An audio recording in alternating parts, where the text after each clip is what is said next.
भवाना में भी गंदम की कटाई तेजी के साथ जारी है। मर्द ख़वातीन रवायती तरीके से दरांती के साथ और मशीनरी के जरिए गंदम की कटाई में मसरूफ़ अमल हैं। एक तरफ थ्रेशर और हार्वेस्टर का शोर तो दूसरी जानिब काश्तकारों को पैदावार और कीमत में कमी की फिक्र सताने लगी है।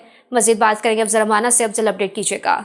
जी बिल्कुल, भवाना में गंदम की कटाई का अमल जो है वो तेज़ी के साथ जारी है। मर्द ख़वातीन रिवायती तरीके दांतरी के साथ और मशीनरी के ज़रिए गंदम की कटाई में मसरूफ़ अमल दिखाई देते हैं। एक तरफ थ्रेशर और हार्वेस्टर का शोर तो दूसरी तरफ काश्तकारों को पैदावार और गंदम की कीमत में कमी की फ़िक्र जो है वो सताने लगी है, जिसकी वजह से काश्तकार जो हैं वो शदीद परेशान है। हमारे साथ मौजूद हैं, इनसे बात भी कर लेते हैं। जी बताइएगा, आप हुकूमत से क्या मुतालबा करेंगे?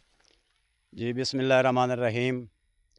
8-10 दिन तो बारिशां हुई ने, जिस दी वजह तो साडी फसल जिहड़ी आई वो ढह के ते सिट्टा काला हो गया, तना कमज़ोर हो गया है, औसत दे विच कमी आ गई है।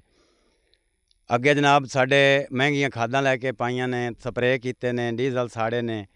हुण ट्रांसपोर्ट दे खर्चे घर लाए जाण दे, गहावण दे, वो सारे खर्चे ते हुकूमत पाकिस्तान ने 3500 रुपए रेट कढ़िया है। आड़ती सानू जनाब 2800 तो 3000 दे रहे ने। तो हुकूमत के सामने साडा मुतालबा है सानू रिलीफ मिले, जिस दे नाल साडा कुछ नुकसान का अजाला हो सके। किसान खुशहाल तो पाकिस्तान खुशहाल। जी, मेरे साथ मौजूद काश्तकार की बात आपने सुनी। इनका ये कहना है कि हम हुकूमत से ये मुतालबा करते हैं हमें सब्सिडी दे, हमारे नुकसान का अजाला हो सके। किसान खुशहाल होगा तो पाकिस्तान खुशहाल होगा। जी बहुत शुक्रिया अफजल, हमें अपडेट करने का।